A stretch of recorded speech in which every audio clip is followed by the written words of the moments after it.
হরি বল। আপনি একটু পরিচয় দিন প্রভুর একটু।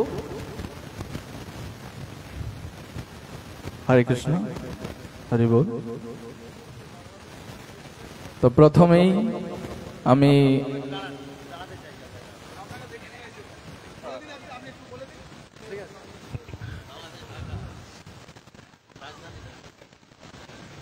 আচ্ছা, ওনার সম্বন্ধে শামসুদ্দৌলা বাবু একটু গুণকীর্তন করে দিন, ভালো হবে। হরে কৃষ্ণ। আমাদের এখানে উপস্থিত আছেন আমাদের পার্শ্ববর্তী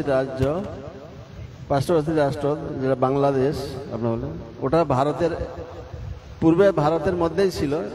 1947 সালে ভাগ হয়েছে, ভারতের থেকে আলাদা হয়ে গেছে। ভারত আগে অনেক বড় ছিল। Afghanistan, Iran, Afghanistan, Pakistan, Nepal, Bhutan, Bangladesh, Myanmar, Myanmar, তো শ্রীলঙ্কা সবই ভারতবর্ষ। এই 200 বছরের মধ্যে সব ছোট ছোট হয়ে গেছে, ভালো আলাদা আলাদা হয়ে গেছে তারা। এখন ওসব দেশে যেতে গেলে আমাদের ভিসা করে যেতে হবে, যেহেতু আগে এরকম ভিসা লাগতো না। একটাই দেশ, সব জায়গায় ভ্রমণ। এখন যতটুকু ভারতের ভূখণ্ড আছে, আপনারা সব জায়গায় বিনা পাসপোর্টে ভিসাতে যেতে পারেন। কিন্তু এই সমস্ত দেশগুলি আফগানিস্তান, পাকিস্তান, ইরান, বাংলাদেশ, নেপাল, ভুটান সব জায়গায় যেতে গেলে ভিসা লাগছে, শ্রীলঙ্কা। কিন্তু দুই একটা দেশে আছে যারা কট্টর হয়ে গেছে, আমাদের বিরোধিতা, বৈদিক সংস্কৃতির বিরোধিতে চলে গেছে। এখন ধর্ম নিয়ে লড়াই করছে, আর কিছুই নয়। অ্যাকচুয়ালি ধর্মটা হচ্ছে যে আমাদের মানুষের বৃত্তি, সমস্ত জীবের বৃত্তি ধর্ম। যেমন লঙ্কার ধর্ম হচ্ছে ঝাল, অগ্নির ধর্ম হচ্ছে তাপ, জলের ধর্ম তরলতা, চিনির ধর্ম মিষ্টি। এগুলি চেঞ্জ করা যায় না, পরিবর্তন করা যায় না। তো মানুষের ধর্ম কোনোদিন পরিবর্তন হয় না, একই। আমি যদি জল বলি, কেউ যদি ওয়াটার বলে, কেউ যদি H2O বলে, কেউ বলে পানি বলে, আলাদা হয়ে যায় না। এই নিয়ে আমরা মারামারি করছি। কিন্তু ধর্ম হচ্ছে ভগবানকে ভালোবাসা। কেউ আল্লাহ বলছে, কেউ ভগবান বলছে, কেউ কৃষ্ণ বলছে, কেউ গড বলছে, কিন্তু আলাদা আলাদা নাম বলছে, কিন্তু আসল উদ্দেশ্য হচ্ছে ভগবানকে ভালোবাসা।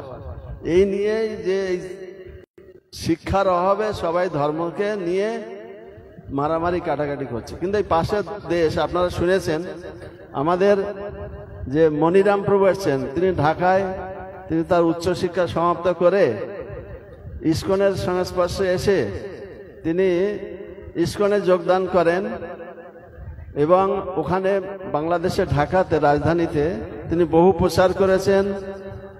ওখানে কি নাম, নেত্রকোনা, ওখানে মন্দির স্থাপন করেছে, ওখানে প্রচার করেছেন। আর ঝিনাইদহ, ওখানে বুঝিতলা, ওখানে মন্দির স্থাপন করেছে, প্রচার করেছেন। এখন কিছুদিনের জন্য উনি বাংলাদেশে, ভারতবর্ষে এসছেন, বিভিন্ন জায়গায় প্রচার করছেন। ওনার কণ্ঠটা খুব ভালো, উনি ভালো ক্লাসও দেন। উনি, আমি যেখানে যাই না, অনেক সময় 2-3টে প্রোগ্রাম পড়ে যায়, তখন আমি প্রভুকে পাঠিয়ে দিই, অমুক জায়গায় ক্লাস দিয়ে আসুন। উনি কয়েকদিন আমার সাথে ছিলেন না, অন্য জায়গায় সুন্দরবন, বারুইপুর, সোনারপুর, বিভিন্ন জায়গায় প্রচার করে আসছেন, ক্লাস দিয়ে আসছেন, ভালো ক্লাসও দেন, ভালো গানও করতে পারেন, কণ্ঠও ভালো। তা উনি আজ আমাদের সামনে উপস্থিত আছেন, শ্রীপাদ মনিরাম প্রভু। উনি এখন গুরু মহারাজের প্রচারে বিভিন্ন দেশে, বাংলাদেশেও, ভারতের বিভিন্ন রাজ্যে প্রচারে আমার সাথে যাচ্ছেন এবং বিভিন্ন জায়গায় ভগবত পাঠ করছেন। হরে কৃষ্ণ।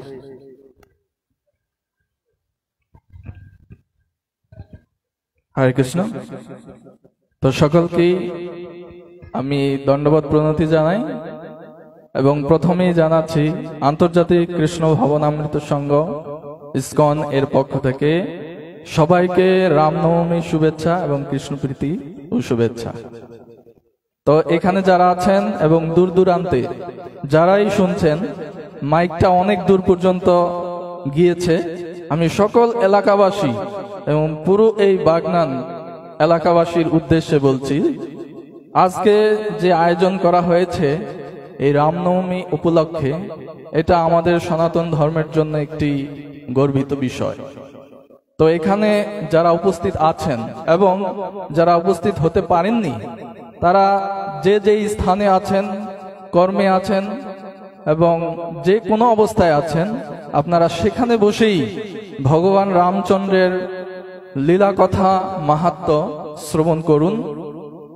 আজকে আপনাদের মাঝে যিনি এই রামলীলা প্রবচন দান করবেন, তিনি আন্তর্জাতিক কৃষ্ণ ভাবনামৃত সংঘ ইসকন এর একজন বয়োজ্যেষ্ঠ এবং গরিষ্ঠ ব্রহ্মচারী, যিনি কিনা সন্ন্যাসী লেভেলে এখন আছেন। যদিও গুরু মহারাজ সন্ন্যাস দীক্ষা প্রভুকে দিবেন খুব কিছুদিনের মধ্যেই, তারপরে সবাই প্রভুকে সন্ন্যাসী হিসেবেই বিবেচনা করেন। তো আসলে প্রভু সম্পর্কে বলতে গেলে অনেক বলা যাবে, 1 ঘন্টাও শেষ হবে না। আমি প্রভুকে প্রায় 16 বছর যাবৎ জানি। আমাদের ছিল সুভোগ স্বামী গুরু মহারাজের প্রথম শিষ্য, আমরা জানি 2 জনকে গুরু মহারাজ দীক্ষা দেন। তার মধ্যে আমাদের শ্যাম সুন্দর আনন্দ দাস ব্রহ্মচারী প্রভু এবং মাধব মুরারি প্রভু, তিনিও মায়াপুর আছেন। তো আমাদের গুরু মহারাজের প্রথম শিষ্য আজকে আপনাদের মাঝে উপস্থিত আছেন এবং তিনি দীর্ঘ 40 বছর যাবৎ ইসকন মায়াপুরে বিভিন্ন সেবায় যুক্ত আছেন। প্রথমে তিনি পূজারি ডিপার্টমেন্টে দীর্ঘ অনেক বছর সেবা করেন, তারপরে তিনি ল্যান্ড ডিপার্টমেন্টের প্রধান ছিলেন। আপনারা ইসকন মায়াপুরে গিয়ে দেখেন, বিশাল যে সম্পত্তি, যে জায়গা, পুরো মায়াপুর একটি বিশাল গ্রামের মতো।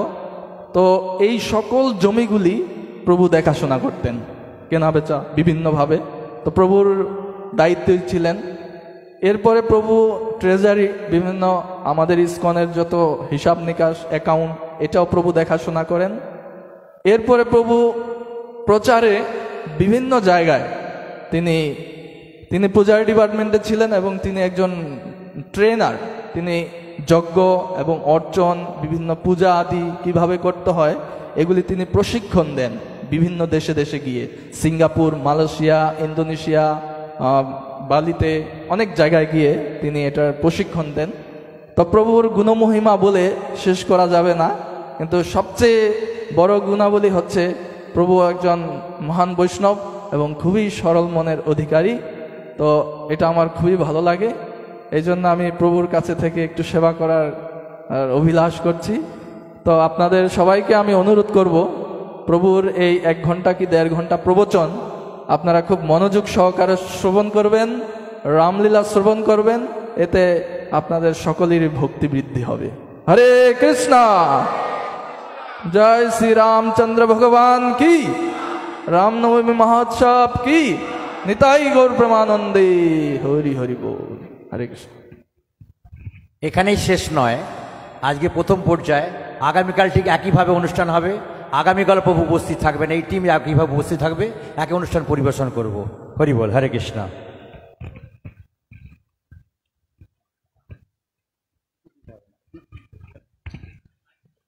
হরে কৃষ্ণ। আজকে আমরা এই মঞ্চে পেয়েছি, হরে কৃষ্ণ। সময় নেই, ওনার টাইম দেওয়া আছে। হরি বল, ক্লাস শুরু করুন। হরি বল। হরে কৃষ্ণ। একটু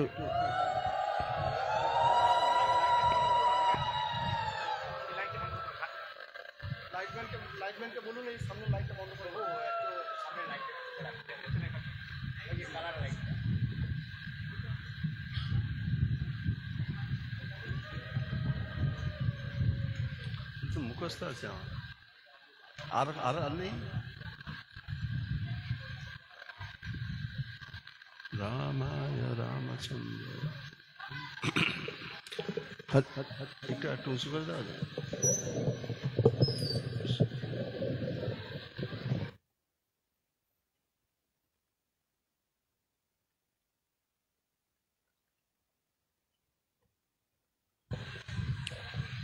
हरे कृष्ण।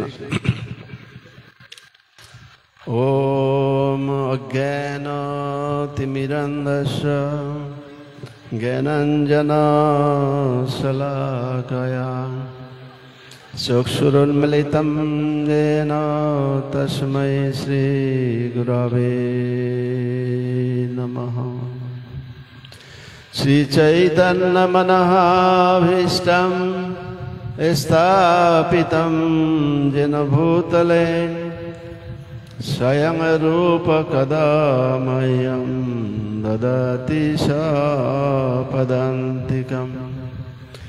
वन्देऽहं श्रीगुरो श्रीयुतपदकमलं श्रीगुरुन् वैष्णवं च श्रीरूपं साग्रजातं सहगण रघुनाथान्वितं तं सजीवं साद्वैतं सावधूतं परिजनसहितं कृष्णचैतन्यदेवं श्रीराधा कृष्णपादं सहगणा ललिता श्रीविशाखान्वितं च।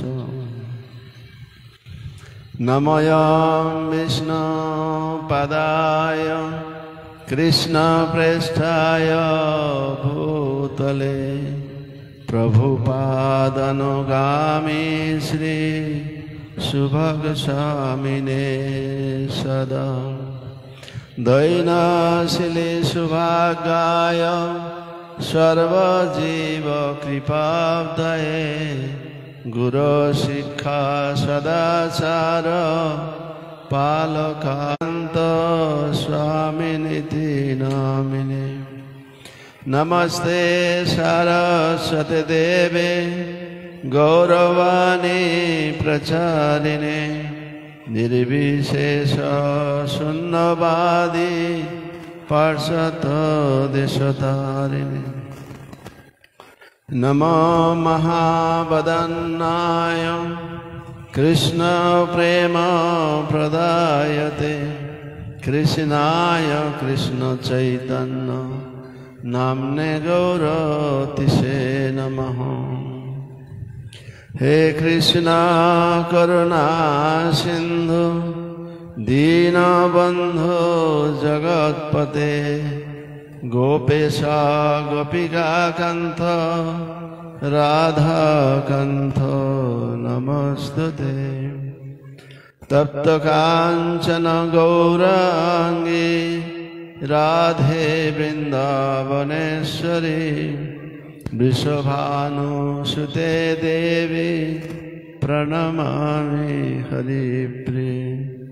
जय श्री कृष्ण चैतन्य प्रभु नित्यानंद श्री अद्वैत गदाधर श्रीवासदि गौरभक्तवृंद।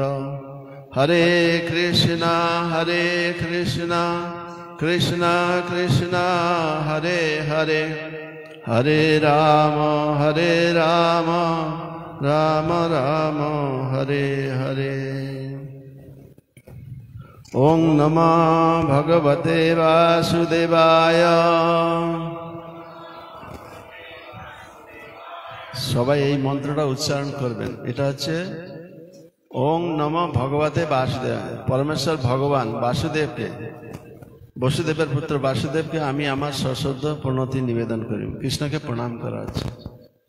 ভগবানকে সশ্রদ্ধ এখান থেকে, তিনি গোলক বৃন্দাবনে আছেন, তিনি সব জায়গায় আছেন। এখান থেকে যদি আমরা প্রণাম করি, ভগবান সেখান থেকে স্বীকার করতে পারেন, গোলক বৃন্দাবন থেকে।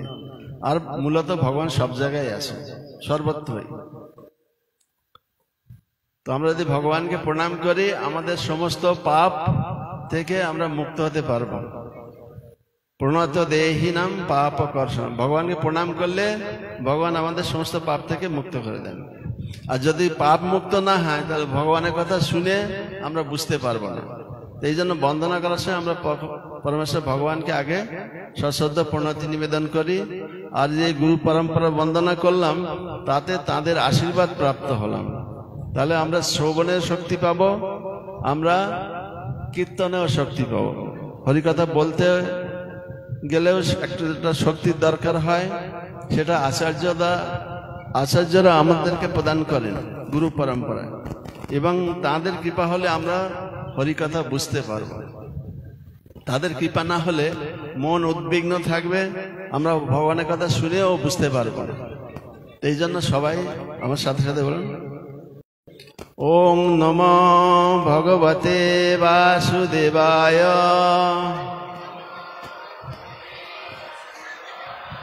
ওং নমো ভগবতে বাসুদেবায়,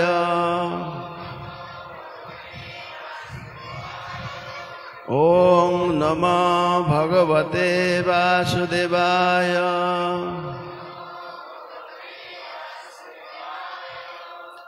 নারায়ণং নমস্কৃতং নরং চৈব নরোত্তমং দেবীং সরস্বতীং ব্যাসং ততো জয়মুদীরয়ে। নষ্টপ্রায়েষু ভদ্রেষু নিত্যং ভাগবত সেবয়া, ভগবতীরুত্তম শ্লোকে ভক্তির্ভবতি নৈষ্ঠিকী। মুখং করতি বাচালম পঙ্গুং লঙ্ঘয়তে গিরিম, যৎকৃপাতমহং বন্দে পরমানন্দমাধবম। শ্রীগুরুং দীনতারিণং শ্রীচৈতন্যমীশ্বরম। হরে কৃষ্ণ।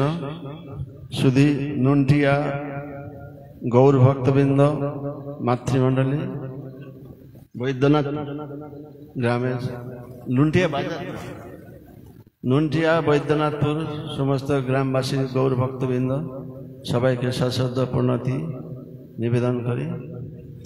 আচ্ছা, আজ অত্যন্ত শুভ তিথি। ভগবান শ্রী রামচন্দ্র এই তিথিতে এই ধরাধামে আবির্ভূত হয়েছিলেন। ভগবানের জন্ম আর আমাদের জন্ম দুটোর মধ্যে পার্থক্য আছে। আমরা এই জগতে জন্মগ্রহণ করি আমাদের কর্মফল অনুসারে। আমরা কোনো একটা মাতৃগর্ভে জন্মগ্রহণ করি, পুরুষের তখন আশ্রয় করে। এটা হচ্ছে আমাদের কর্মফল অনুসারে ভগবান আমাদের একটা জন্ম দেন। কিন্তু ভগবানের জন্মটা সম্পূর্ণ দিব্য এবং চিন্ময়। তিনি আমাদের মতো এইরকম ভাবে জেলখানায় নিক্ষিপ্ত হয়, নিজের ইচ্ছায় যায় না জেলখানায়। তারা অপরাধ করলে তাদেরকে জোরপূর্বক প্রশাসন, পুলিশ ডিপার্টমেন্ট তাদের জোরপূর্বক তাকে কারাগারে আবদ্ধ করে। মামুপেত্য পুনর্জন্ম দুঃখালয়ম অশ্বাসতম। ভগবান এই জগৎটার নাম দিয়েছেন দুঃখালয় এবং অনিত্য। কেউ অস্বীকার করতে পারবেন? এই জগতের নামটা যে দিয়েছেন ভগবান, এটা দুঃখের আলয় নয়, মানে দুঃখে পরিপূর্ণ গোডাউন। আলয় মানে বিদ্যালয়, মানে যেখানে বিদ্যা ভরপুর রয়েছে, বিদ্যালয়। বস্ত্রালয়, যেখানে বস্ত্র পাওয়া যায়, তাই না? পুস্তকালয়, যেখানে পুস্তক পাওয়া যায়। আর যেখানে দুঃখালয়, সেখানে আমরা কি আশা করতে পারি? সুখ, শান্তি, আনন্দ? কখনোই সম্ভব নয়। তার মানে এই জড় জগতে কোথাও সুখ, শান্তি, আনন্দ নেই। আমরা যতই প্রচেষ্টা করি সুখ, শান্তি, আনন্দ পাওয়ার জন্য, যতই অর্থ রোজগার করি, যতই লেখাপড়া শিখে বড় চাকরি করার চেষ্টা করি, বড় ব্যবসার চেষ্টা করি, অপরাধ ধন সম্পদ নিয়ে যাওয়ার চেষ্টা করি, কিন্তু এই জগতে কোথাও সুখ, শান্তি, আনন্দ নেই। এটা হচ্ছে জড় জগৎ আর এবং অনিত্য। আজ আমরা আছি, কিছুদিন পরে আমরা এই জগতে বর্তমান থাকবো না, থাকবো অন্য রূপে। এই শরীরে আর থাকবো না, শরীরটা অনিত্য। এই জড় জগতের স্বরূপ হচ্ছে দুঃখালয়ম অশ্বাসতম, অনিত্য। এটা সবার ক্ষেত্রে, আমেরিকানদের ক্ষেত্রে, ভারতবাসীদের ক্ষেত্রে, হিন্দুদের ক্ষেত্রে, মুসলিমের ক্ষেত্রে, জিহুদি, জৈন, যত জাত পাত আছে, ধর্ম আছে, সবার ক্ষেত্রে একই নিয়ম। সবাইকে মরতে হবে। জাতস্য হি ধ্রুব মৃত্যুম ধ্রুবম জন্ম মৃত্যুস্য। যে জন্মগ্রহণ করেছে তাকে মরতে হবে, আর যে মরেছে তাকে আবার জন্ম নিতে হবে, এবং সে জন্মটা কর্মের অনুসারে। তা এখন যদি আমরা ভালো কর্ম করি আমরা ঊর্ধ্বলোকে যাবে, স্বর্গলোক, জনলোক, তপলোক, মহালোকে যাব। যদি রজগুণের প্রভাবে কর্ম করি এই জগতে আবার আসতে হবে, এই মর্তলোকে। যদি তমগুণে আচ্ছন্ন হয়ে আমরা কর্ম করি, তামসিক কর্ম যত হয় অচেতন, অজ্ঞানতা ফল সেই পশুতে গণ, পশু পক্ষী কৃমিকীট হয়ে জন্মগ্রহণ করতে হবে, আর সাপ, বাঘ, অসুর, দৈত্য, দানব হয়ে জন্মগ্রহণ করতে হবে। এই জীবাত্মা বিভিন্ন দেহে ঘুরে বেড়াচ্ছে, 84 লক্ষ বিভিন্ন দেহে ঘুরে বেড়াচ্ছে। এই জন্য এই দ্বীপকে যদিও আমরা জীব এবং ভগবানের অংশ, ভগবান ভগবদ্গীতায় বলছেন মমৈবাংশ জীবলোকে জীবভূতা সনাতন, এই সনাতন জীব আমারই অংশ। পুত্র যেমন পিতারই অংশ, তা আমরা হচ্ছে সবাই ভগবানের অংশ, জীব সূত্রে। আমরা শুধু মানুষ নয়, দেবতা, গন্ধর্ব, অসুর, রাক্ষস, কৃমিকীট, পশু পক্ষী সবাই আমরা ভগবানেরই সন্তান। সর্বজনীষু কৌন্তেয় মূর্তয়ে সম্ভবান্তি যা তাসাম ব্রহ্মর মহাজনীর অহম বীজ প্রদপিতা। আমি হচ্ছে সবার বীজ প্রদানকারী পিতা, ভগবান হচ্ছে সবার পিতা। জগতের পিতা কৃষ্ণ, যে না ভজে বাপ, পিতৃদ্রোহী অপরাধীর জন্মে জন্মে পায় তাপ। সমস্ত জগতের পিতা হচ্ছেন কৃষ্ণ। যে তাকে পিতৃরূপে ভজনা না করে, জন্ম জন্ম ধরে আদি দৈবিক, আদি ভৌতিক, আদি আত্মিক ত্রিতাপ ক্লেশ ভোগ করে, জন্ম মৃত্যু জরা ব্যাধিতে আক্রান্ত হয়ে এই জগতে ভ্রমণ করে। শুধু গতাগতম, যাবে আর আসবে। এই একটা শরীর ত্যাগ করবে, আর একটা শরীর লাভ করবে। যখন আমরা একটা শরীর ত্যাগ করি সেটাকে বলা হয় মৃত্যু, যখন নতুন একটা শরীর ধারণ করি সেটাকে বলা হয় জন্ম। তো ভগবান চান না, কোনো পিতামাতাই চান না যে তার সন্তানেরা কষ্ট পাক, দুঃখ পাক, দুঃখ দুর্দশায় থাক। তাই আমাদের পরম পিতা পরমেশ্বর ভগবান শ্রীকৃষ্ণ চান না আমার সমস্ত সন্তানরা এই জগতে দুঃখ ভোগ করুক। তাই তিনি মাঝে মাঝে এই জড় জগৎ রূপে কারাগারে তিনি আবির্ভূত হন, আসেন, অবতরণ করেন। বৈকুণ্ঠ থেকে গোলক বৃন্দাবন থেকে তিনি এই জগতে আসেন। অবতরণ মানে কি? নেমে আসা। প্লেন থেকে অবতরণ করে, পাহাড় থেকে অবতরণ করে, তাই না? চিৎ জগৎ থেকে, অপ্রপঞ্চ জগৎ থেকে এই প্রপঞ্চ জগৎ, জড় জগতে ভগবানের নেমে আসাকে বলা হয় অবতার। তিনি নেমে আসেন, অবতরণ করেন। বিভিন্ন যুগে বিভিন্ন কার্য উপলক্ষে ভগবান অবতরণ করেন। সে কথা ভগবদ্গীতার 4th অধ্যায়ে ভগবান বলছেন যে যদা যদা হি ধর্মস্য গ্লানির ভবতি ভারত অভ্যুত্থানাম অধর্মস্য তদাত্মানাং সৃজতি। আমি কেন অবতীর্ণ হই? যখন অধর্মের প্রভাব বেড়ে যায়। এখন বর্তমান সমাজে, বর্তমান পরিস্থিতিতে, বর্তমান যুগে সারা পৃথিবীময় অধর্ম ছেয়ে গেছে। এখন ভগবানের আবার আসার সময় হচ্ছে। যদা যদা হি ধর্মস্য গ্লানি, যখন ধর্মের অধঃপতন হয় আর অধর্ম বেড়ে যায়, ধর্মকে প্রতিষ্ঠা করতে, অধর্মের বিনাশ করতে ভগবান আসেন। আর কি জন্য আসেন? পরিত্রাণায় সাধুনাং বিনাশায় চ দুষ্কৃতম ধর্ম সংস্থাপনার্থায় সম্ভবামি যুগে যুগে। ভগবান যুগে যুগে আসেন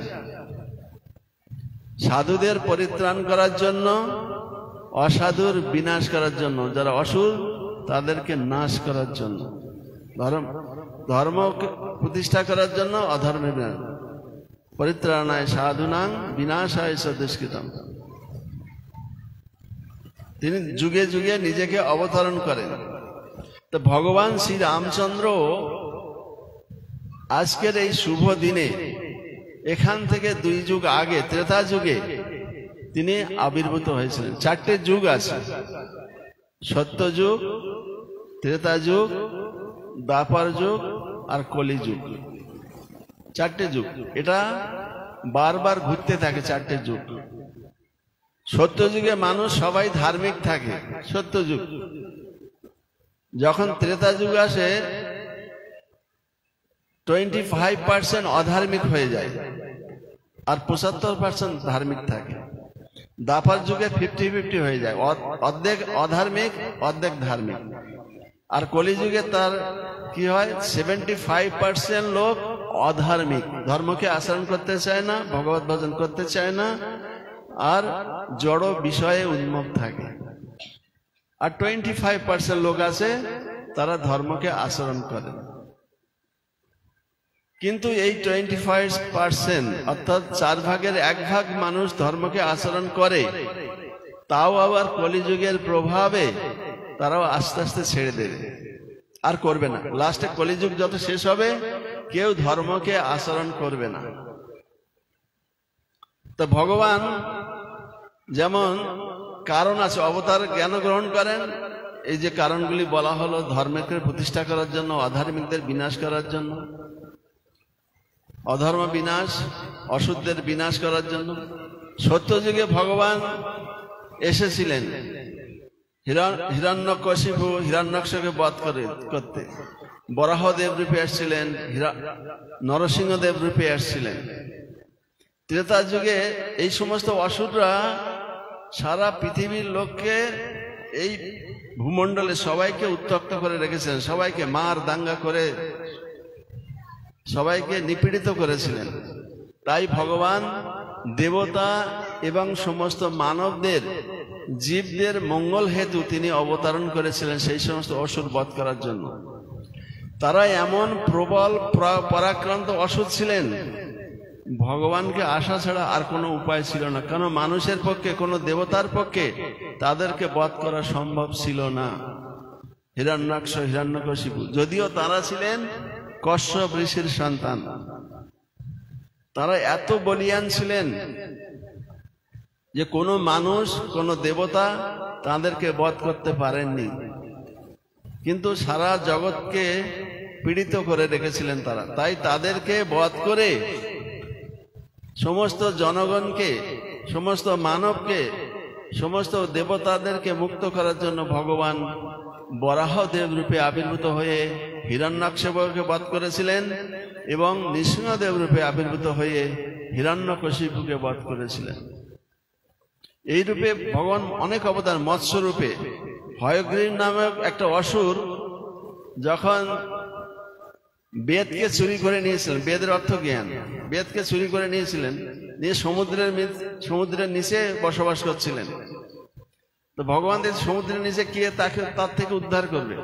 ভগবান মৎস্য রূপে সেই অসুরের প্রাসাদ ভেঙে দিয়ে অসুরকে বধ করলেন, বেদকে উদ্ধার করলেন। আবার মানব সমাজে আমরা বেদ পেয়েছি, বেদের জ্ঞান পেয়েছি।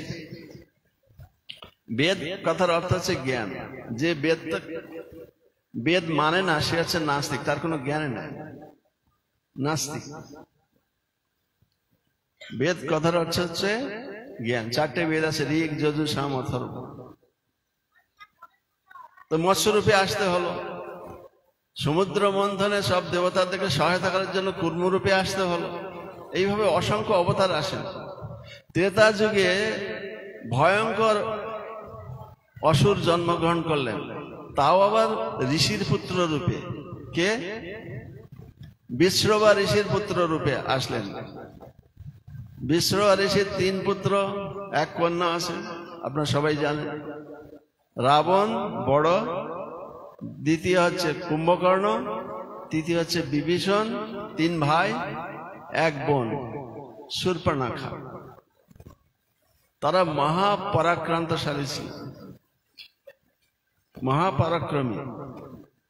সারা পৃথিবীকে তারা শাসন করে, স্বর্গ, মর্ত, পাতাল, ত্রিভুবনকে শাসন করছিলেন এই রাবণ। আপনার পাশের দেশে আছেন, শ্রীলঙ্কাতে।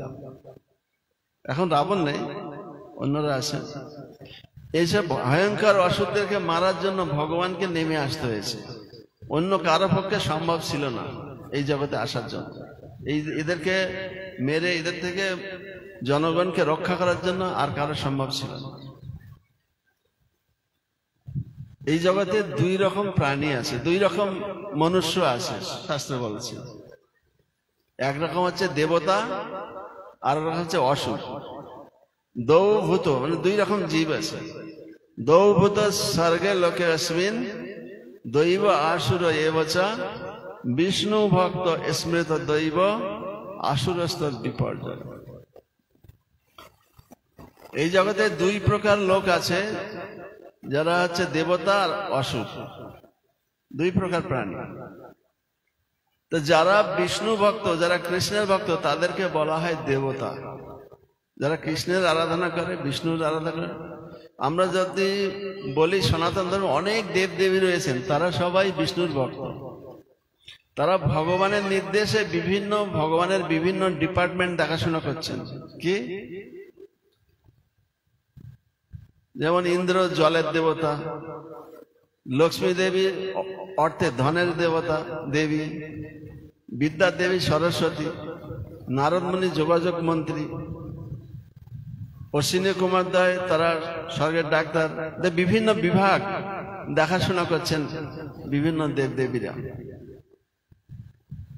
তাহলে ভগবান হচ্ছেন নায়ক, বা ভগবান হচ্ছেন প্রধান, সবার প্রধান, আর সমস্ত দেব দেবীরা তার ভিত্ত, তার আজ্ঞায় সেবা করছেন। এখানে বলা হচ্ছে যারা বিষ্ণুর ভক্ত তাদেরকে বলা হয় দেবতা, কৃষ্ণের ভক্তদেরকে বলা হয় দেবতা। তার বিপরীত যারা, তাদেরকে বলা হয় অসুর। মাঝখানে কেউ আছে? সুর অসুর, লাভ ক্ষতি, সুখ দুঃখ, জয় পরাজয়, মাঝখানে আর কোন শব্দ আছে? তো যারা বলে যে আমি ভগবানের ভক্ত হব না, তারা কোন পর্যায়ে থাকছে? তারা অসুর পর্যায়ে থাকছে। এটা শাস্ত্রে। হয় সুখ পাবেন নাই দুঃখ পাবেন, হয় লাভ হবে নাই ক্ষতি হবে, হয় সুর হবেন নাই অসুর। কেউ যদি সুর না হতে যায়, দেবতা হতে না চায়, তাহলে তাকে অসুর হতেই হবে। না আমি ভালো থাকবো, কি করে ভালো থাকবো? মাঝখানে তার কোনো শব্দই নাই, হয় সুর না হয় অসুর। আমি ভগবানের ভক্ত হব না মানে আমি অসুর, আমি ভগবানের বিশ্বাস করি, ভগবানের ভক্ত, ভগবানের সেবা করি মানে আমি দেবতা, সুর। তাই এই যে মহান ঋষির একজন সন্তান হওয়া সত্ত্বেও এরা ছিলেন দেব দেবীর ভক্ত। বিষ্ণু সাথে যুদ্ধ করছিলেন কে? এই রাবণ। ভগবান রামচন্দ্র এসেছিলেন এই রাবণকে উদ্ধার করার জন্য। রাবণ, কুম্ভকর্ণ এবং অহিরাবণ, মহিরাবণ, কত সব অসুর রাক্ষসদের থেকে তারা যদি কিছু সংখ্যায় থেকে যেত ত্রেতা যুগে, তাহলে এই মানুষ আর থাকতো না, তারা মুড়ি মুড়কির মতো খেয়ে ফেলত, মানুষ আর থাকতো না। তো ভগবান ওদেরকে, রাক্ষসেরা কাদের? রাক্ষস কাদেরকে বলা হয়? যারা ম্যান ইটার, যারা মানুষ খায়, তাদেরকে বলা হয় রাক্ষস। তো ত্রেতা যুগে এত রাক্ষস ছিল, যদি ভগবান রামচন্দ্র না আসতেন, তাদেরকে বিনাশ না করতেন, তারা দেবতা এবং মানুষদেরকে আর বাঁচতে দিতেন না, তারা সব খেয়ে ফেলতেন, মেরে ফেলতেন, তারাই রাজত্ব করতেন। তাই ভগবান রামচন্দ্র আসলেন। যেমন আমরা দেখি ভগবান কৃষ্ণ দ্বাপর যুগে আসলেন, তিনিও বহু অসুর যারা ভগবান রামচন্দ্রের পরে, ত্রেতাজি এক যুগ পরে যা থেকে গিয়েছিল, অসুর, দৈত্য, দানব যারা থেকে গিয়েছিল, তাদেরকে বধ করার জন্য ভগবান কৃষ্ণ রূপে আসলেন। আচ্ছা, প্রতি যুগেই হত্যা হয়েছে, অসুরদের বিনাশ হয়েছে, ধর্মকে রক্ষা করার জন্য অসুরদেরকে বিনাশ করতে হয়েছে। ভগবান চৈতন্য মহাপ্রভু কলিযুগে আসলেন, কাকে হত্যা করেছেন? কাকে হত্যা করেছেন? চৈতন্য মহাপ্রভু কাউকে প্রাণে মারেননি, কিন্তু তিনি একটা মন্ত্র দিয়েছেন।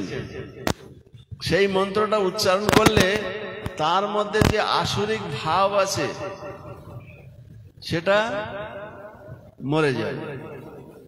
যেমন সত্যযুগে অসুররা ছিল পাতাল লোকে, দেবতা ছিল দেবলোকে, স্বর্গলোকে। পাতাল লোক থেকে অসুররা বারবার দেবলোকে আক্রমণ করত, অনেক দূরে দূরে থাকা সত্ত্বেও। ত্রেতার যুগে এক দেশ থেকে আরো অসুররা কাছাকাছি আসলো। ত্রেতার যুগে অসুররা ছিল লঙ্কাতে, দৈত্য দানব তারা ছিল লঙ্কাতে, আর ভগবান রামচন্দ্র আসলেন অযোধ্যাতে। এখান থেকে যেয়ে ওখানকে সবাইকে বিনাশ করলেন, সমস্ত রাক্ষস গোষ্ঠী অসুর গোষ্ঠীকে বিনাশ করলেন। দ্বাপর যুগ আসলো, অসুররা আরো কাছাকাছি আসলো, কি একই পরিবারে, কৌরব আর পাণ্ডব। ওখানে কৃষ্ণ উপস্থিত হয়ে কৌরবের সঙ্গদাতা সমস্ত অসুর রাজাদের বধ করলেন, কৌরবদের বিনাশ করলেন, আর পাণ্ডবদের রক্ষা করলেন। যুধিষ্ঠির মহারাজের নেতৃত্বে ধর্ম সংস্থাপন করলেন, ধর্মরাজ্য স্থাপন করলেন। এখন ভগবান যখন কলিযুগ আসছে, অসুররা কিন্তু আরো কাছাকাছি আসছে। একই ব্যক্তির মধ্যে সুরও আছে, অসুরও আছে। কখনো মনে করে যে ভগবত ভজন করা উচিত, ভগবানের নাম করা, কখনো মনে করে এইসবগুলি কিছু না, কিছু করে লাভ নেই, অসুর বৃত্তির। একই মধ্যে সুর আছে, অসুর আছে। তো ভগবান চিন্তা করলেন, কলিযুগে যদি আমাকে অসুর বধ করতে হয়, সবাইকে বধ করতে হবে, কেন সবার মধ্যে অসুর রয়েছে। আর সবাইকে যদি বধ করতে হয়, তাহলে আমি কাকে নিয়ে ধর্ম সংস্থাপন করব? ভগবান বলে কি করা যায়? চিন্তা করলেন ভগবান। শ্রীমদ্ ভাগবতমে 11 স্কন্ধে ওখানে বর্ণনা করা হচ্ছে যে ভগবান একটা প্ল্যান নিয়েছেন। কি? কৃষ্ণ বর্ণং তিসা কৃষ্ণং সাঙ্গ পাঙ্গাস্ত্র পার্ষদম যজ্ঞই সংকীর্তন প্রায়ই যজন্তি হি সুমেধাস। 5000 বছর আগে মহাপ্রভু এসেছেন, 536 বছর আগে, কিন্তু 5000 বছর আগে শ্রীমদ্ ভাগবতম লেখা হয়েছে 5000 বছর পূর্বে। ভগবান কৃষ্ণ যেদিন এই জগৎ থেকে তিনি চিৎজগতে ফিরে গেলেন, কৃষ্ণে সধাম উপগাতে ধর্ম জ্ঞানাদেবী সহ কলৌ নষ্ট দৃশ্যামেশ পুরাণ অর্ক অধুনাতীত। কৃষ্ণ যখন তার সধামে ফিরে গেলেন ধর্ম জ্ঞান ইত্যাদি নিয়ে, তখন এই জড় জগতের অজ্ঞান অন্ধকারে আচ্ছন্ন বদ্ধ জীবদের জ্ঞানের আলোক প্রদান করার জন্য শ্রীমদ্ ভাগবতম প্রকাশিত হয়েছে। ছিল ব্যাসদেব শ্রীমদ্ ভাগবতম রচনা করেছেন। আর সেই শ্রীমদ্ ভাগবতম 5000 বছর পূর্বে যেটা ভগবানের শক্তাবেশ অবতার ছিল ব্যাসদেব লিপিবদ্ধ করলেন, সেখানে 5000 বছর আগে বলছেন কলিযুগে সবাই অসুর হয়ে যাবে, সবাইকে রক্ষাও করতে হবে, আবার সবাইকে উদ্ধারও করতে হবে। মারতে হলে তাহলে সবাইকে মারতে হবে। এই জন্য ভগবান আসবেন কি রূপে? কৃষ্ণ বর্ণং তিসা অকৃষ্ণ, অকৃষ্ণ বর্ণ রূপে আসবেন। কৃষ্ণই আসবেন, অকৃষ্ণ বর্ণ রূপে আবির্ভূত হবেন। এবং কৃষ্ণ দুটো শব্দ তিনি নিরন্তর উচ্চারণ করবেন। মহাপ্রভু কৃষ্ণ কৃষ্ণ কৃষ্ণ কৃষ্ণ কৃষ্ণ কৃষ্ণ কৃষ্ণ হে। মহাপ্রভু এই গান করতেন, সবসময় কৃষ্ণ নাম করতেন। 1000 বার বিষ্ণু মন্ত্র উচ্চারণ করলে যে ফল হয়, একবার রাম নাম উচ্চারণ করলে সেই ফল হয়। 3 বার রাম নাম উচ্চারণ করলে যে ফল প্রাপ্ত হয়, একবার কৃষ্ণ নাম উচ্চারণ করলে সেই ফল প্রাপ্ত হয়। এই জন্য মহাপ্রভু রাম নাম, কৃষ্ণ নাম, রাধার নাম একসাথে একটা মালা গেঁথে দিয়েছেন আমাদেরকে উদ্ধার করার জন্য। কৃষ্ণ বনাম তিসা অকৃষ্ণাং সাঙ্গ পাঙ্গ অস্ত্র পার্ষদ। কৃষ্ণেই এবং তার পার্ষদ সমস্ত গোপ বালক তাদেরকে সাথে নিয়েই চৈতন্য মহাপ্রভু রূপে এবং নিত্যানন্দ প্রভু রূপে তার সবাই পার্ষদদেরকে নিয়েই এই কলিযুগে আবির্ভূত হয়েছিলেন। কি জন্য? সবাইকে বধ করার জন্য। মহাপ্রভু কাউকে প্রাণে না বাঁচেন, সবাইকে প্রেম দিয়েছেন, কিন্তু কাউকে প্রাণে বধ করেননি এই মন্ত্র দেওয়ার মাধ্যমে। হরে কৃষ্ণ কৃষ্ণ কৃষ্ণ হরে হরে, হরে রাম রাম রাম হরে হরে। মহাপ্রভু এই মহামন্ত্র দিলেন। প্রভুকে কহিলাম এই মহামন্ত্র, এটা হচ্ছে মহামন্ত্র, ইহা জপ গিয়া সবে করিয়া নি। অন্য কোনো মন্ত্র না, এই মন্ত্র। অন্য সব অনেক মন্ত্র আছে বৈদিক শাস্ত্রে, কিন্তু সমস্ত মন্ত্রের সার হচ্ছে মহামন্ত্র। আর ভগবান চৈতন্য মহাপ্রভু ওখানে ভাগবতের তার আবির্ভাবের কারণ সম্বন্ধে বর্ণনা করে বলা হচ্ছে যে কৃষ্ণ বর্ণং সাঙ্গ পাঙ্গ পার্ষদ সবাইকে নিয়ে আসছেন, যজ্ঞ এই সংকীর্তন তিনি কি করবেন, সংকীর্তন আন্দোলন শুরু করেন, সংকীর্তন যজ্ঞ। এই সারা পৃথিবীতে আজ সংকীর্তন যজ্ঞ চলছে। ম্লেচ্ছ যবন যারা ভাতের বদলে মাংস খায়, জলের বদলে মদ খায়, যারা বিবাহ পন্থা নেই, পশুদের মতো যারা অবৈধ সঙ্গে লিপ্ত থাকে, তারা আজ সবকিছু পরিত্যাগ করে আমেরিকার, অস্ট্রেলিয়ার, চায়নার, জাপানের, সবার, লন্ডনের, ফ্রান্সের, জার্মান, সবার সমস্ত দেশের মানুষ আজ এই হরে কৃষ্ণ মহামন্ত্রে উদ্বুদ্ধ হয়েছেন। আর আমরা তো অনেক ভাগ্যবান, আজ ভারতবর্ষেই আমরা জন্মগ্রহণ করেছি। আমরা অতি সহজেই এটা গ্রহণ করতে পারি। আর আমরা যদি গ্রহণ না করি এই হরে কৃষ্ণ মহামন্ত্র, তাহলে আমরা আমাদের অপূর্ব সুযোগ যে ভগবান দিয়েছেন, ভারতবর্ষে মনুষ্য জন্ম দিয়েছেন, ভারত ভূমিতে হইল মনুষ্য জন্ম যার, জন্ম সার্থক করি করো পরোপকার। এত সুন্দর সুযোগ দিয়েছেন ভগবান। বারবার তিনি এই ভারত ভূমিতে আবির্ভূত হয়েছিলেন, কৃষ্ণ রূপে, রামচন্দ্র রূপে, নৃসিংহদেব রূপে এই ভারত ভূমিতে আবির্ভূত হয়েছেন। চৈতন্য মহাপ্রভু এই ভারত ভূমিতে আবির্ভূত হয়েছেন। এই ভারত ভূমি হচ্ছেন অত্যন্ত পুণ্যভূমি, আর সেই পুণ্যভূমিতে আমরা জন্মগ্রহণ করেছি। আমরা কত ভাগ্যবান কল্পনা করুন। আর ভগবান এখানে বারবার এসেছেন, আর এখান থেকে ধর্মের উপদেশ দিয়ে এই জীবদেরকে ফিরিয়ে নিয়ে যাওয়ার জন্য তিনি বিভিন্ন লীলাবিলাস করেছেন।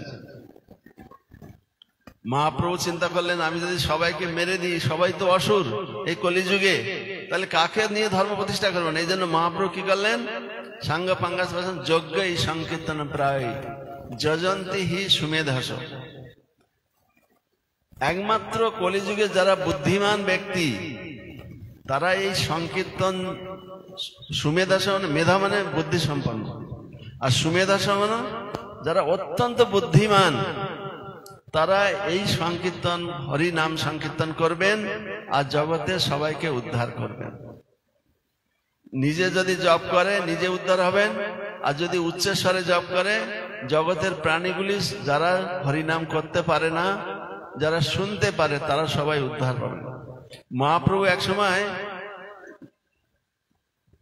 হরিদাস ঠাকুরকে জিজ্ঞাসা করছেন, আচ্ছা হরিদাস, এই যে হরিনাম আমি বিতরণ করছি, সাধারণ মানুষ যারা মানুষের তারা বলতে পারে, তারা এই যারা বলতে পারে, যারা শুনতে, তারা উদ্ধার হবে, কিন্তু অনেক পশু পাখি গাছপালা এরা তো বলতে পারে না, তারা উদ্ধার হবে কি করে? হরিনামের মাহাত্ম্য সম্বন্ধে মহাপ্রভুর প্রশ্ন করলেন, আর উত্তর দিচ্ছেন কে? হরিদাস ঠাকুর। জপিলে সে কৃষ্ণ নাম আপনে সে তরে, উচ্চ সংকীর্তন পরোপকার করে। পশু পাখি কীটাদি বলিতে না পারে, শুনিলে হরিনাম তারাও সবে তরে। অতএব উচ্চ করি কীর্তন করিলে, শতগুণ ফল হয় সর্বশাস্ত্রে বল। যদি উচ্চ করে আমরা হরিনাম করি তাহলে এটা শতগুণ ফল হবে। এখানে অনেক পশু পাখি আছে, কীট পতঙ্গ আছে, বাতাসে অনেক ভাইরাস, তারাও শুনতে পারলে তারাও উদ্ধার হয়ে যাবে। হরে কৃষ্ণ হরে কৃষ্ণ কৃষ্ণ কৃষ্ণ হরে হরে হরে রাম হরে রাম রাম রাম হরে হরে। যারা মুখে উচ্চারণ করেছেন তাদের সব পাপ শেষ, আর যারা কানে শ্রবণ করেছেন তাদের পাপ শেষ। একবার হরি নামে যত পাপ হরে, কোনো পাপীর সাধ্য নাই তত পাপ করে। কোন পাপী যত্ন করে অত পাপ করতে পারে। নাম নয়, শাস্ত্রের বচন, নাম নহি যাবতী শক্তি পাপ নির্হরণে হরে। তাবৎ কর্তুং ন শক্নতি পাতকং পাতকি নর। একটা জীব ভগবান তার নামের মধ্যে তার নিজের সমস্ত শক্তি অর্পণ করেছেন। নাম নামকারী বহুধা নিজ সর্বশক্তি। ভগবান তার নিজের সমস্ত শক্তি নামের মধ্যে দিয়ে দিয়েছেন। পাপ থেকে মুক্ত করার জন্য যা কিছু দরকার সব দিয়ে দিয়েছেন ভগবান। একটা জীব তত পাপ করতে পারে না যত্নপূর্বক, যত পার একবার হরিনাম করার মাধ্যমে সমস্ত পাপ থেকে মুক্ত হতে পারে।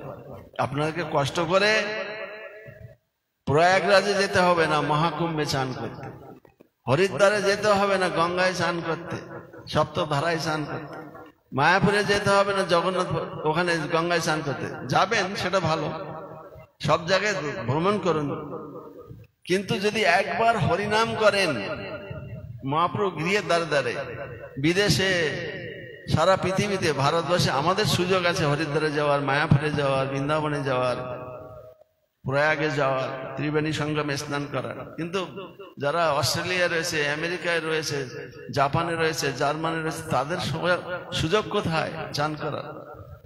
কিন্তু তারাও যদি হরে কৃষ্ণ মহামন্ত্র জপ করে, নাম্ন হি যাবতী শক্তি পাপ নির্হরণে হরে তাবৎ কর্তুং ন শক্নতি পাতকং পাতকি নর। সমস্ত পাপ থেকে মুক্ত হতে পারে। এত পাপ করতে পারবে না জীব যত পাপ একবার হরিনাম করার মাধ্যমে উদ্ধার হয়ে যায়। এটা অত্যন্ত সৌভাগ্য। আমরা এই কলিযুগে সবকিছুই খারাপ জিনিস। কলের দোষে নিধের আয়োজন, সবসময় ঝগড়া, মারামারি, কাটাকাটি, হানাহানি সব দেশে দেশে, সব গ্রামে গ্রামে, সব শহরে চলছে। প্রতিনিয়ত মরছে, নিজেরাই মরছে। মানুষ এমন একটা প্রাণী তৈরি করেছে, নিজেরা কামড়া কামড়ি করে মারছে। এই কলিযুগের প্রভাব এটা, অন্য যুগে হতো না। কলিযুগটা এই জন্য দোষের সমুদ্র বলা হয়েছে। কলের দোষে নিধে রাজন অস্তি এক মহান গুণ। কিন্তু একটা মহান গুণ আছে। কি গুণ? দোষের সমুদ্রের মধ্যে একটা মহান গুণ, কীর্তনা দেব কৃষ্ণস্য মুক্ত সঙ্গ পরম ব্রজে। এই হরে কৃষ্ণ মহামন্ত্র যদি আমরা কীর্তন করি, এই জড়জগতের কলুষ থেকে, জড়জগতের বন্ধন থেকে মুক্ত হয়ে পরম ব্রজেতে আমরা পরম ধাম পরমেশ্বর ভগবানের কাছে ফিরে যেতে পারবো, যেখানে জন্ম নেই, যেখানে মৃত্যু নেই, জরা নেই, ব্যাধি নেই। এই জন্য কলিযুগে মহাপ্রভু আসেন এই প্রেম দেওয়ার জন্য আমাদেরকে। আর ত্রেতা যুগে রামচন্দ্র এসেছেন, কিন্তু সবাইকে হত্যা করেছেন, অসুরদেরকে বধ করে তিনি রাম রাজ্য স্থাপন করেছেন। আমরা সবাই রাম রাজ্য চাই, কিন্তু রামকে চাই না। রামের মতো সুবিধা চাই। রামচন্দ্রের রাজ্যে যে সুবিধা ছিল, প্রজারা যে সুখে ছিল, শান্তি ছিল, আনন্দে ছিল, সেই রকম রাম রাজ্য চাই, কিন্তু রামকে বাদ দিয়ে। সেটা কি? রামকে বাদ দিয়ে রামচন্দ্র রাজ্য কি করে সম্ভব? রামের দেওয়া পন্থাটা যদি আমরা অনুসরণ করি, আমাদের দেশটা, রামের কথাগুলি যদি আমরা শুনি, ভগবান কৃষ্ণ লীলা পুরুষোত্তম আর ভগবান রামচন্দ্র মর্যাদা পুরুষোত্তম। তিনি দেখিয়ে গেছেন আদর্শ ভাই কিরকম হতে হয়, আদর্শ পিতা কিরকম হতে হয়, আদর্শ স্বামী কিরকম হতে হয়, আদর্শ রাজা কিরকম হতে হয়। তিনি দেখিয়ে, তিনি মর্যাদা পুরুষোত্তম ভগবান শ্রীরামচন্দ্র। আর চৈতন্য মহাপ্রভু তিনি জগৎকে হরিনাম দেওয়ার মাধ্যমে সবাইকে উদ্ধার করার জন্য তিনি আবির্ভূত হয়েছে। তো লীলা পুরুষোত্তম থেকে আমি সময় আছে, একটা শ্লোক অনুবাদ আর তাৎপর্য আমি পড়ছি ভাগবতম থেকে, আপনারা সবাই শুনলেন।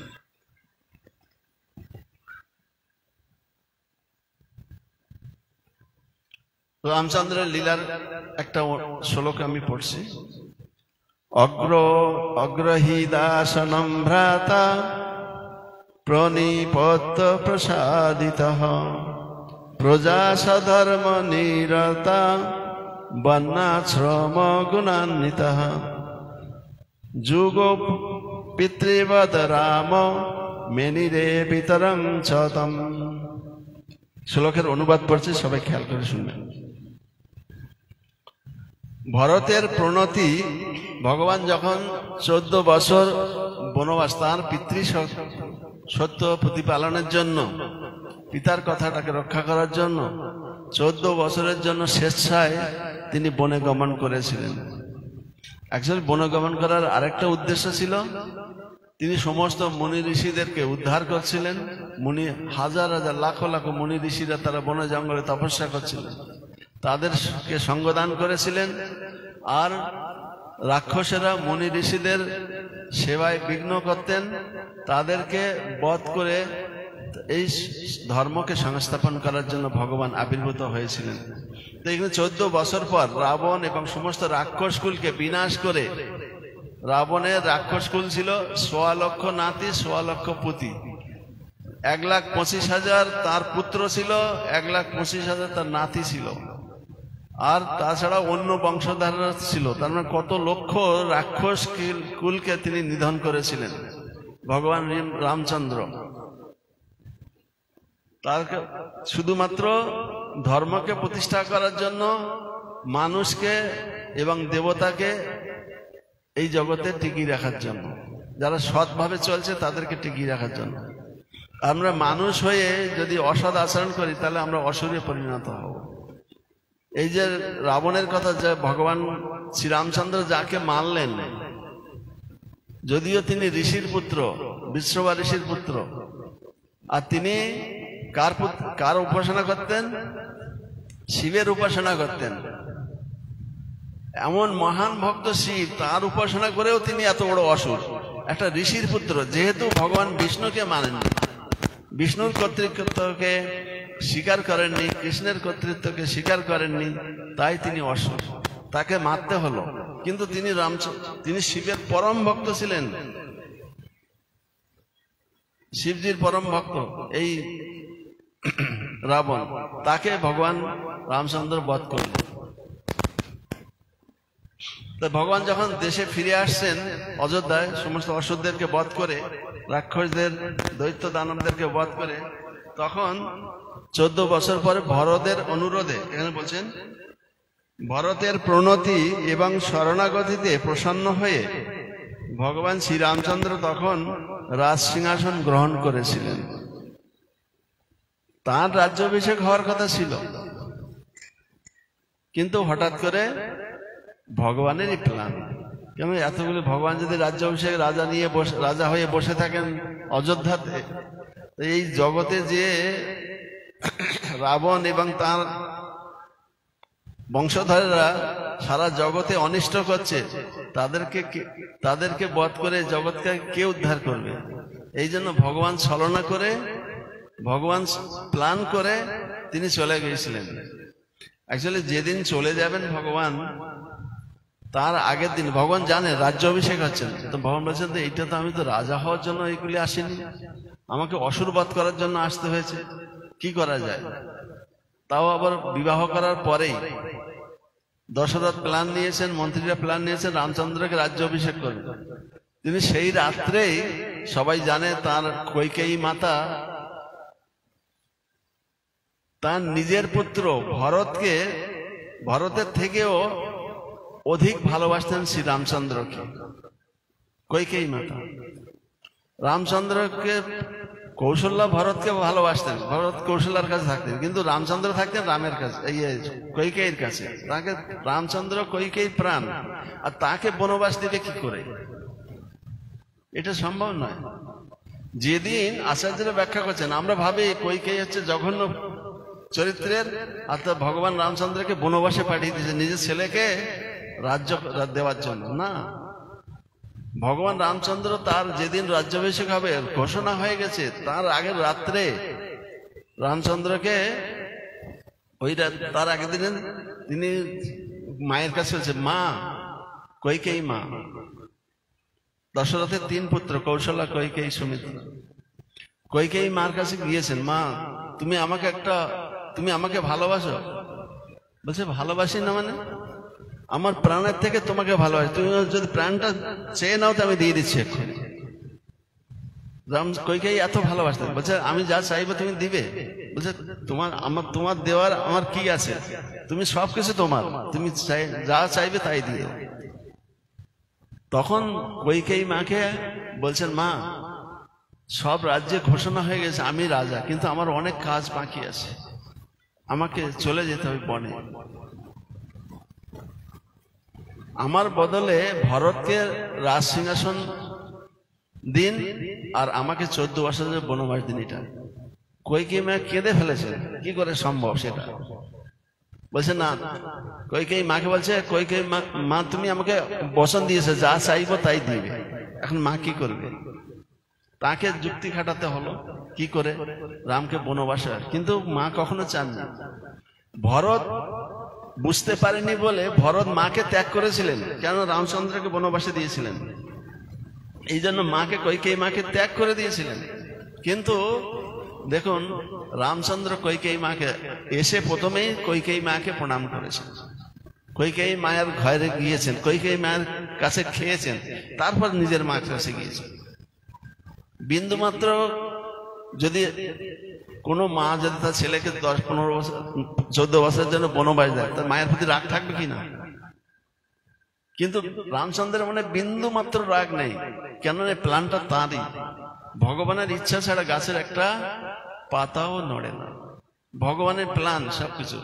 ঈশ্বর পরম কৃষ্ণ সচ্চিদানন্দ বিগ্রহ অনাদির আদি গোবিন্দ সর্ব কারণ কারণ। আমরা যা কিছু ঘটছে জগতে দেখছি, ভগবানের একটা প্ল্যান আছে, ভগবানের প্ল্যান আছে।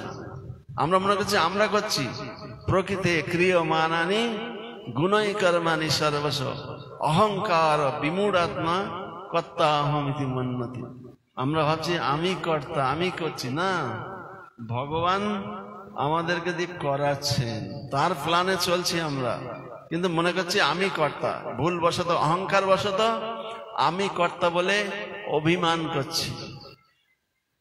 ভগবানের একটা প্ল্যান আছে, দেশে যত কিছু দুর্ঘটনা ঘটছে তারও একটা প্ল্যান আছে, সবকিছু। তো ভগবান রামচন্দ্র যখন ফিরে আসছেন, যদিও আমার 10 মিনিট, তো আমি পড়ছি তাৎপর্যটা। তো ভগবান ইচ্ছাটা কি দেখুন, এবার যখন ফিরে আসলেন, অযোধ্যাতে ফিরে আসলেন, ভরতের অনুরোধে তিনি রাজ সিংহাসন গ্রহণ করলেন।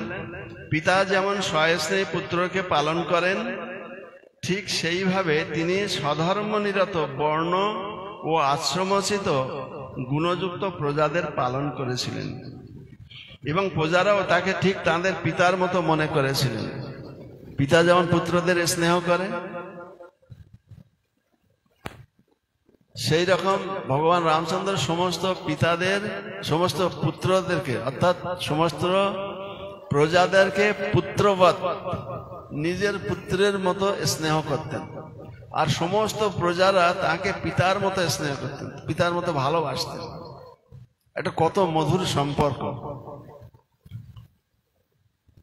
কিন্তু এখন বর্তমান যারা রাজপদে যাচ্ছে, তারা এরকম ভাবে পূজা পালন করতে পারছে না, কেন সেই রামকে বাদ দিয়ে রামরাজ্য চাইছে। রামরাজ্য যদি আমরা চাই, তাহলে রামকে অনুসরণ করতে হবে। তারপর যে প্রভুপাদ ইস্কনের প্রতিষ্ঠাতা আচার্য ছিল, অভয় চরণারবিন্দ ভক্তিবেদান্ত স্বামী ছিল প্রভুপাদ, বিশ্বগুরু উপাধি পেয়েছেন। যিনি জগৎগুরু ছিলেন, বিশ্বগুরু উপাধি পেয়েছেন ছিল প্রভুপাদ। প্রভুপাদকে প্রথমে ভক্তি বেদান্ত, ওনার নাম হচ্ছে অভয় চরণ দে, অভয় চরণ দেকে ভক্তি বেদান্ত স্বামী, ভক্তি বেদান্ত উপাধি দেন সমস্ত গৌড়ীয় বৈষ্ণব সমাজ, এই উপাধিটা ভক্তি বেদান্ত। আর সমস্ত বিশ্বের সাধু সন্ত ব্যক্তিরা, জুনা আখড়া সমস্ত মহান্তরা, যারা সারা বিশ্বের সাধু সন্তরা সমবেত হয়েছিলেন প্রয়াগরাজে মহাকুম্ভে, তারা শিলা প্রভুপাদকে বিশ্বগুরু উপাধি দিয়েছেন। এখন ইস্কনের যিনি প্রতিষ্ঠাতা আচার্য, এখন বিশ্বগুরু নামে খ্যাত। সারা বৈষ্ণব সমাজ, সন্ত সমাজ, সমস্ত সাধুরা সমাজ আছে, সেই সমাজের কর্তারা শিলা প্রভুপাদকে বিশ্বগুরু উপাধিতে ভূষিত করেছেন, ইস্কনের প্রতিষ্ঠাতা। আমরা এখন প্রভুপাদ জয়ধ্বনি দিয়ে বিশ্বগুরু শিলা অভয় চরণারবিন্দ ভক্তিবেদান্ত স্বামী প্রভুপাদ কি জয় বলতে পারি। সেই প্রভুপাদ তিনি তার তাৎপর্য, প্রাঞ্জল তাৎপর্য লিখছেন, রাম রাম রাজ্যের আদর্শ মানুষের অত্যন্ত প্রিয়, সবাই চায়। এমনকি এখনো রাজনীতিবিদেরা কখনো কখনো রামরাজ্য নামক দল গঠন করে, কিন্তু দুর্ভাগ্যবশত তারা ভগবান রামচন্দ্রের বশ্যতা স্বীকার করে না। তারা ভগবানকে বাদ দিয়ে ভগবানের রাজ্য প্রতিষ্ঠা করতে চায়। তো ভগবানকে বাদ দিয়ে ভগবানের রাজ্য প্রতিষ্ঠা হবে কি করে? তাদের এই প্রকার প্রচেষ্টা কখনো সার্থক হয় না। রাষ্ট্র সরকার এবং প্রজাদের সম্পর্ক যখন শ্রীরামচন্দ্রের সঙ্গে তার প্রজাদের সম্পর্কের মতো হয়ে ওঠে, তখনই কেবল রামরাজ্যের প্রতিষ্ঠা হতে পারে। পিতা যেই প্রকার স্নেহে পুত্রকে পালন করেন, ভগবান শ্রীরামচন্দ্র ঠিক সেইভাবে তার প্রজাদের পালন করেছিলেন। প্রত্যেক পিতা, তার কেউ শত্রু মিত্র থাকে না, পিতার কাছে সব পুত্রই সমান, প্রত্যেকটা পুত্রের প্রতি তার স্নেহ থাকে। ভগবান শ্রীরামচন্দ্র প্রত্যেকটা প্রজাদেরকে তিনি নিজের পুত্র জ্ঞান করে প্রতিপালন করতেন, আর প্রজারাও তাকে পিতৃরূপে দেখতেন, আদর্শ পিতা। যদিও ভগবান সব জায়গায় বলছেন, বেদেও বলাচ্ছেন যে তমেব মাতা চ পিতা তমেব, সমস্ত সবার মাতা ভগবান, সবার পিতা ভগবান, বেদে বলা হচ্ছে। ভগবান নিজেই বলছেন পিতাহমস্য জগত মাতা ধাতা পিতা, 11 অধ্যায় গীতাতে, আমি সমস্ত জগতের পিতা মাতা ধাতা বিধাতা সবই। সর্বজনেষু কন্তে মূর্তয় সম্ভবান্তে যা তাসাম ব্রহ্মণ মহাজন অহম বীজপদা। সমস্ত জীব জগতে যত জীব জন্মগ্রহণ তার সবার পিতা হচ্ছেন ভগবান, পিতা রূপে। ভগবান রামচন্দ্র সবার পিতৃজ্ঞানে পিতার মতো সমস্ত প্রজাদেরকে পুত্র জ্ঞানে প্রতিপালন করেছিলেন। এটাই অত্যন্ত ভালো দিকটা আর কি। এইভাবে পিতা পুত্রের মতো রাজা এবং প্রজার সম্পর্ক গড়ে ওঠা উচিত। পুত্রেরা যখন সুশিক্ষিত হয় তখন তারা পিতামাতার বাধ্য হয় এবং উপযুক্ত পিতা তার সন্তানদের যথাযথভাবে পালন পোষণ করেন। এইখানে স্বধর্মনিরতা বর্ণাশ্রম গুণান্বিতা পত্রের মাধ্যমে সেই কথা ব্যক্ত হয়েছে। প্রজারা সৎ নাগরিক ছিলেন কারণ তারা ব্রাহ্মণ ক্ষত্র বৈশ্য শূদ্র এবং ব্রহ্মচর্য গারস্থ বানপ্রস্থ সন্ন্যাস সমন্বিত বর্ণাশ্রম ধর্ম পালন করতেন। এটি যথার্থ মানব সভ্যতা। বর্ণাশ্রম ধর্ম অনুসারে মানুষের শিক্ষা লাভ করা অবশ্য কর্তব্য। ভগবদ গীতার 4th অধ্যায়ের 13 শ্লোকে ভগবান বলছেন, চাতুর্বর্ণাং মায়া শ্রেষ্ঠং গুণকর্ম বিভাগস। 4টি বর্ণ, গুণ এবং কর্ম অনুসারে প্রতিষ্ঠিত হওয়া অবশ্য কর্তব্য। সৎ সরকারের প্রথম কর্তব্য বর্ণাশ্রম ধর্ম প্রতিষ্ঠা করা। বর্ণ এবং 4টে বর্ণ হচ্ছে ব্রাহ্মণ, ক্ষত্রিয়, বৈশ্য, শূদ্র। আমরা সবাই এক এরকম হয় না। আমার হাত যা আমার পা তাই একই হয় না। হাত পা আমাদের মুখ যদি বলি সব একই না, হাতের কাজ আলাদা, পায়ের কাজ আলাদা, পেটের কাজ আলাদা, মুখের কাজ আলাদা। সেই রকম সমাজে 4 প্রকার লোক থাকবে। একটা শিক্ষিত ব্রাহ্মণ থাকবে, যারা শিক্ষিত, যারা সবাইকে শিক্ষা দান করবেন। ক্ষত্রিয়, যারা শাসন করবেন তারা ক্ষত্রিয়। যারা টাকা পয়সা রোজগার করবেন, কৃষি কাজ করবেন, গোরক্ষা করবেন, ব্যবসা বাণিজ্য করবেন, তারা হচ্ছে বৈশ্য। আর যারা লেবার শ্রেণীর, যারা সমস্ত অন্য 3 বর্ণের আশ্রমের সেবা করবেন, তারা হচ্ছেন শূদ্র। আমাদের সমাজে 3-4 শ্রেণীর লোক নেই। শিক্ষিত সমাজ আছে, ক্ষত্রিয় সমাজ আছে, বৈশ্য সমাজ আছে, আর শূদ্র সমাজ আছে। অন্যের বাড়িতে কাজ করে, অন্যের কারখানায় কাজ করে, তারা শূদ্র। কিন্তু সবাইকে যদি বলে একটা শূদ্রকে যারা লেবারগিরি করে তাকে বলা যায় অফিসের চাকরি করতে, উপদেশ দিতে পারবে? পারবে না।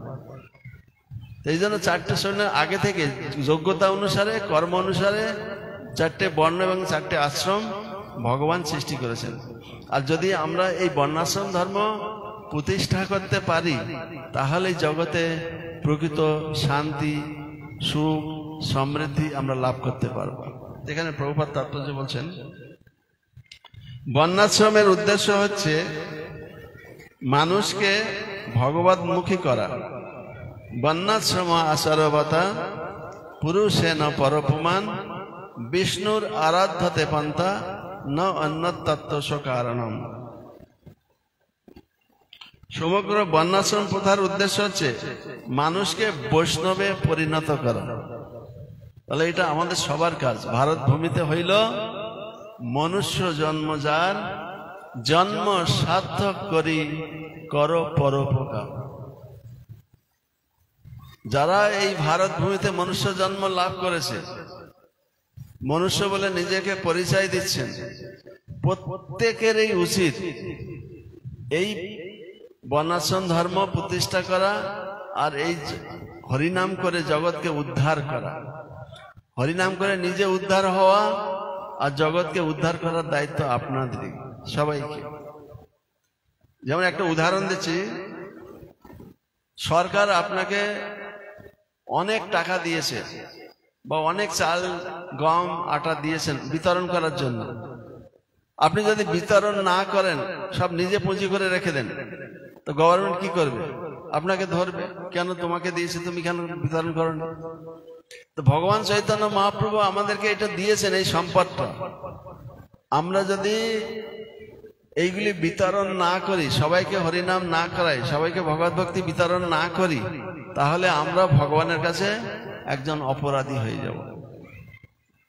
আমাদেরকে সবার উচিত এই ভগবানের বাণী প্রচার করা। সবাইকে, গুরু মহারাজ বারবার বলছেন আমাদেরকে ইস্কনে সবাইকে প্রচারক হতে হবে। হয় গ্রন্থ প্রচার, না হয় নতুন ভক্ত শিক্ষা দেওয়ার মাধ্যমে তাদের ক্লাস দিয়ে তাদেরকে ভক্তিপথে নিয়ে আসা। তার সবাইকে মূলত প্রচারক হতে হবে। যারা ইস্কনের সদস্য, ইস্কন মানে অল্প জায়গা নয়, ইস্কন মানে অনেক বিশাল। International society for Krishna consciousness, ISKCON, আন্তর্জাতিক কৃষ্ণ ভাবনামৃত সংঘ।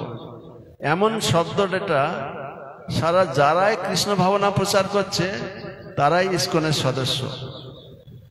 ব্রহ্মা যিনি কৃষ্ণ ভাবনা অনুশীলন করেন, কৃষ্ণ ভাবনা প্রচার করেন, তিনিও ইস্কনের সদস্য।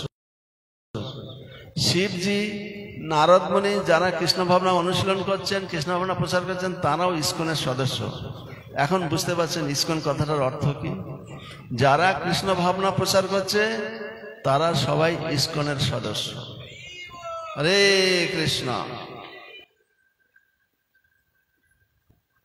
বিষ্ণু রস্য দেবতা, মানুষ যখন ভগবান শ্রী বিষ্ণুর আরাধনা করেন তখন তারা বৈষ্ণব হন।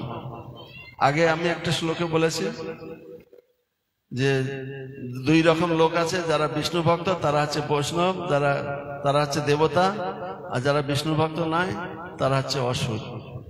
এখানে প্রভুপাদ তাৎপর্য বলছেন, এইভাবে বর্ণাশ্রম প্রথার মাধ্যমে মানুষকে বৈষ্ণব হওয়ার শিক্ষা দেওয়া উচিত, যা শ্রীরামচন্দ্রের রাজত্বকালে ছিল। তখন সকলকেই বর্ণাশ্রম প্রথা অনুসারে শিক্ষা দেওয়া হতো।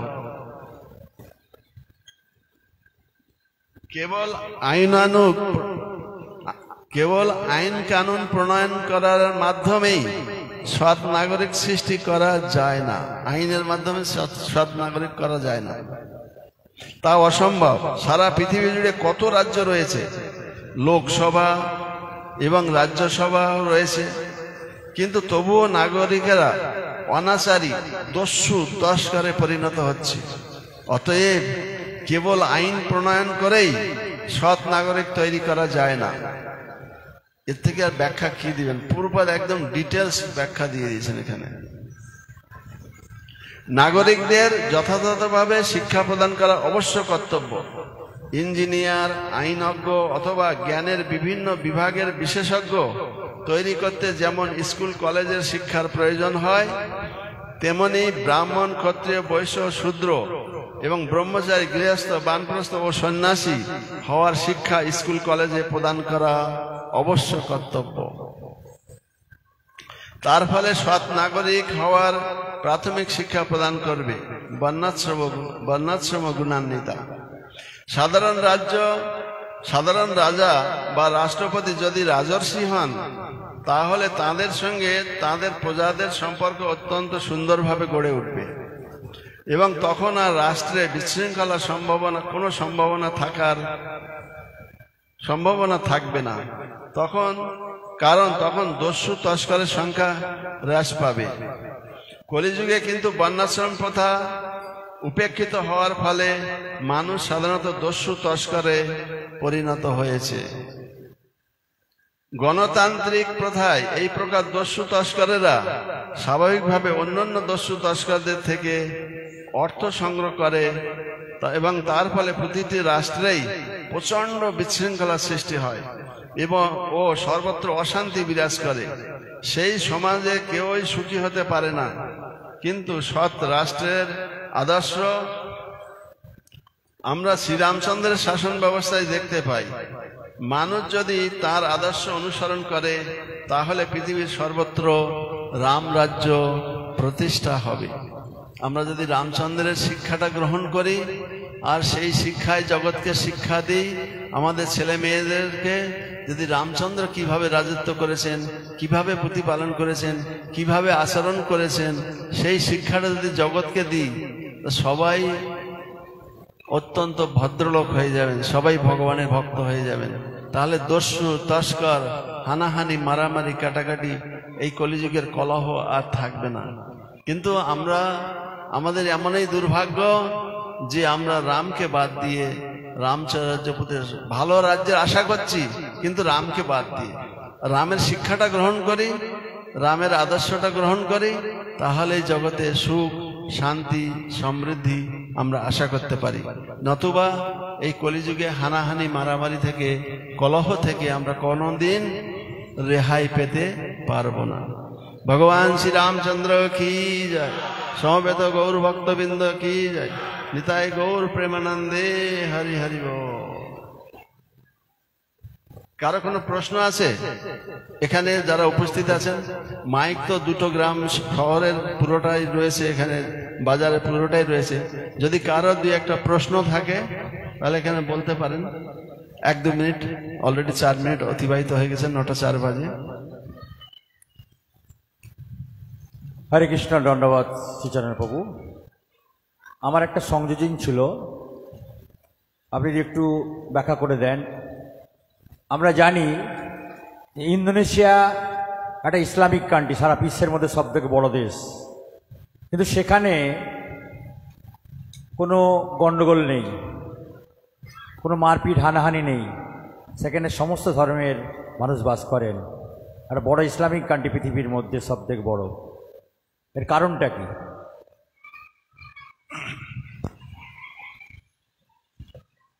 আমি যখন যাই ইন্দোনেশিয়াতে, বালিতে, সুরাবায়া, অন্যান্য আইল্যান্ডে, জাকার্তা, বিভিন্ন আইল্যান্ডে যখন যাই প্রচারের জন্য, ওখানকার মানুষরা অপরের প্রতি হিংসা, যে নিজের নিজের সেবায় থাকে। ওরা বলে ইন্দোনেশিয়াটা পুরোটাই হিন্দু কান্ট্রি ছিল, যেমন ভারতবর্ষ পুরোটাই, সব জায়গায় হিন্দু। যারা এই সনাতন ধর্মকে মানল না, গীতা ভাগবতের কথা মানল না, তারা সব পৃথক হয়ে যেতে থাকলো। ইন্দোনেশিয়া একদিন সৎ মানুষের ছিল, সব সনাতন ধর্ম বলে ছিল। ওখানকার রাজা বা এখানে মুঘলের আমলে ওই সময় প্রচার করার ফলে তারা অনেকেই মুসলমান হয়ে গেছে, রাজা মুসলমান হয়ে গেছিল, তারপর প্রজারা মুসলমান হয়ে গেছে। কিন্তু সব জায়গায় ইন্দোনেশিয়ার এয়ারলাইন্সের নাম হচ্ছে গরুর এয়ারলাইন্স, ওখানে গরু রয়েছে, ওখানে গরুদেবকে পূজা করে। ওখানে বহু বিষ্ণু মন্দির এখনো বর্তমান। যারা ইন্দোনেশিয়া গিয়েছেন, জাকার্তা মানে যজ্ঞকর্তা, অপভ্রংশ হয়ে জাকার্তা হয়েছে, ওটা হচ্ছে যজ্ঞকর্তা। ওখানে যজ্ঞ হতো, ওখানে অনেক আইল্যান্ডের অপভ্রংশ নাম হয়ে গেছে, যেমন প্রয়াগরাজ, সেটা তো এলাহাবাদ হয়ে গেছে, তাই এলাহাবাদ থেকে আবার এখন প্রয়াগরাজে ফিরে আসছে, কিন্তু যখন যজ্ঞকর্তা এখন জাকার্তা হয়ে গেছে। আর বালিতে ওখানে এখনো 90% হিন্দু রয়েছে, তাদের আইডেন্টি কার্ডে লেখা আছে হিন্দু, কিন্তু ওরা ভূত প্রেতের পূজা করে, নির্বিশেষ জ্ঞানের পূজা করে, কিন্তু সবাই রামায়ণ পুরো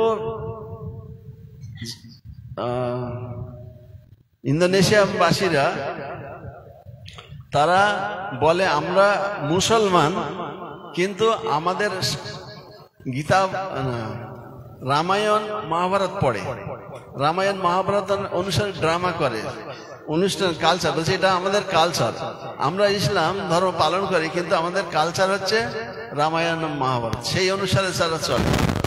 তারা যদি ধর্মের কিছু অংশ মেনে চলে, এই জন্য তাদের মধ্যে এত হানাহানি মারামারি নেই। মারামারি হানাহানি এই বাংলাদেশ, ভারত, পাকিস্তান, আফগানিস্তান এইসবগুলি, যেটা ভারতবর্ষে এলো, এরা ছিল সনাতন ধর্মাবলম্বী থেকে, তারা অন্য ধর্মে গিয়ে এখন আবার সনাতন ধর্মের উপর দিয়ে বিদ্বেষ করছে, আর কিছু না। তারা ছিল না, 5000 বছর আগে ছিল না কেউ। আর ওখানে যেহেতু তারা রামায়ণ মহাভারতকে অনুসরণ করে, রাম রাজ্যকে রামায়ণের অনুসরণ করে, এই জন্য তাদের মধ্যে কলহ আমি দেখি না।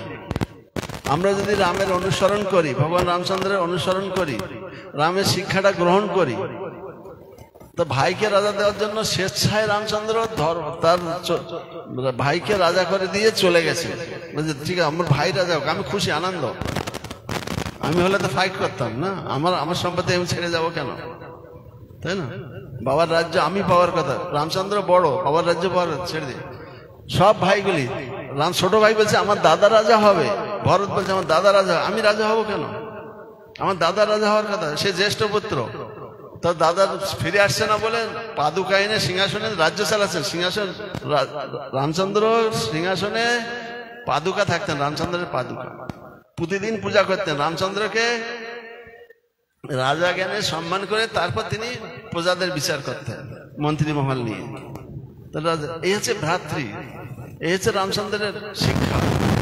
আমরা যদি রামচন্দ্রের শিক্ষা নিই, যেহেতু ওরা রামায়ণ সব জায়গায় আলোচিত হয় দেশে, আমি যতদূর জানি, বালি হোক, লম্বক হোক, তারপর সুরপায়া, তারপর যে কোনো দেশে জাভা, ময়দান, সব জায়গায় যেখানে যত ঘুরেছি, ওখানে প্রচুর পরিমাণে আপনি ইন্ডিয়ানদের পাবেন, সাউথ ইন্ডিয়ানদের পাবেন, সব ওই ময়দান এইসব এলাকায় সব সাউথ ইন্ডিয়ান লোক ভর্তি, ম্যাক্সিমাম লোক সাউথ ইন্ডিয়ান ওখানে আছে।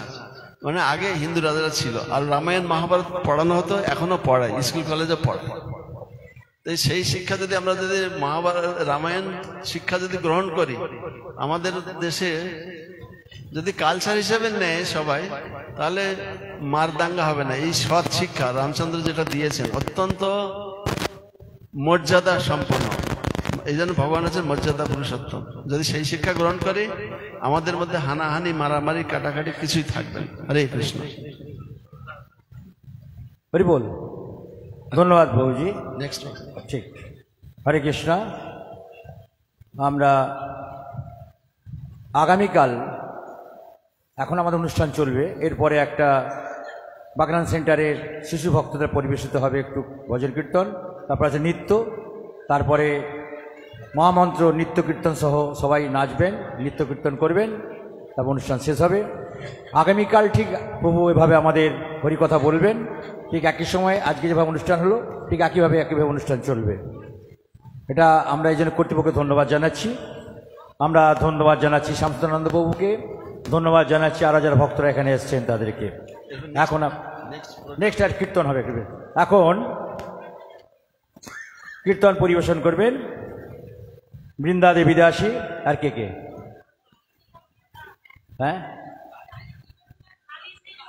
কালিন্দী যমুনা দেবী দাসী, চন্দ্রিকা দেবী দাসী, এরপরে আছে নৃত্য শিশু, এরপরে নৃত্য।